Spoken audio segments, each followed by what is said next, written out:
warahmatullahi wabarakatuh. Perkenalkan, nama saya Nari Setiawan. Saya kelas 10 UTKP kelompok B.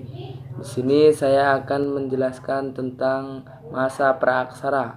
Masa praaksara adalah masa sebelum ditemukannya tulisan. Di masa praaksara ini dibagi menjadi dua, yaitu satu masa praaksara berdasarkan geologi dan masa praaksara berdasarkan arkeologi. Pembagian masa praaksara berdasarkan geologi. Di masa praaksara berdasarkan geologi yang pertama ada Azoikum, terjadi kurang lebih 2.500 juta tahun yang lalu. Ciri-cirinya adalah keadaan bumi masih belum stabil dan masih sangat panas.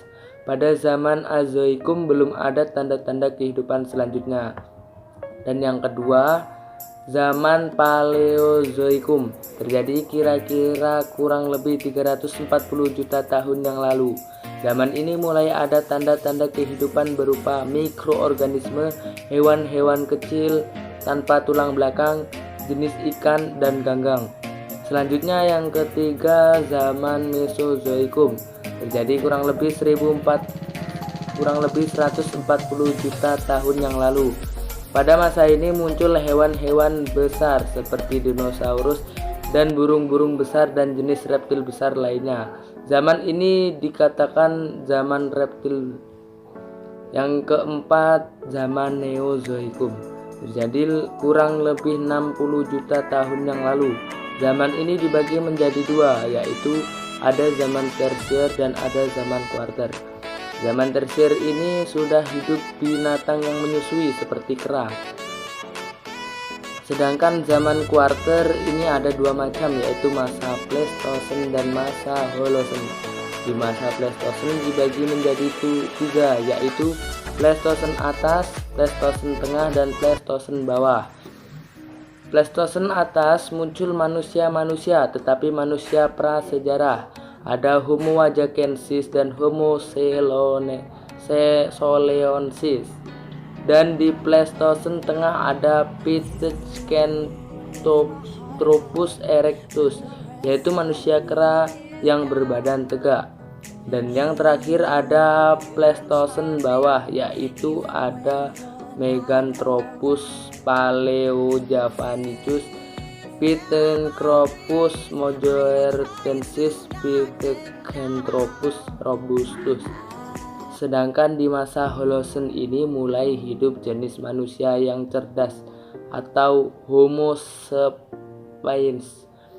Dan yang B yaitu pembagian masa praaksara berdasarkan arkeologi, yaitu ilmu yang mempelajari kebudayaan masa lalu melalui kajian sistematis atas data bendawi yang ditinggalkan, yaitu ada zaman Paleolitikum, Mesolitikum, Megalitikum atau zaman batu, dan satu lain yang kelima yaitu perundingan atau zaman logam.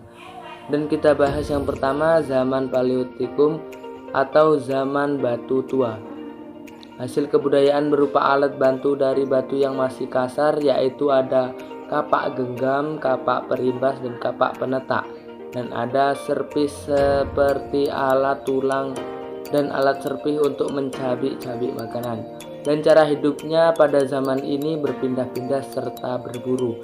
Yang kedua ada zaman Mesolitikum atau disebut dengan zaman batu tengah. Hasil kebudayaannya ada pebble dan flax, yaitu kebudayaan Boxon Hobbins. Mereka tinggal di goa-goa. Yang ketiga zaman Neolitikum atau zaman batu muda. Hasil kebudayaan berupa batu yang sudah halus berupa kapak persegi, kapak lonjong, kapak bahu yang digunakan untuk bercocok tanam. Pada zaman ini cara hidupnya menetap. Dan yang keempat yaitu zaman Megalitikum atau disebut dengan zaman batu besar. Hasil kebudayaannya berupa batu besar yang berkaitan dengan aspek religi. Pada zaman ini memiliki kepercayaan yaitu menyembah roh nenek moyang, yaitu ada Menhir, Arca, Dolmen, Gerabah, Punden, Berunda, sarkofagus, dan kubur batu. Cara hidup mereka adalah menetap dan bercocok tanam. Yang kelima ada zaman perundingan atau disebut dengan zaman logam. Zaman logam di Indonesia hanya mengalami masa besi dan perunggu, tidak melewati masa tembaga. Hasil kebudayaan berupa negara, moko arca perunggu, dan bejana perunggu, kapak corong candrasa. Teknik pembuatan logam secara bivel dan akripon. Cara hidupnya menetap dan bercocok tanam. Ya, sekian penjelasan ulang dari kami soal dari masa praaksara. Cukup sekian.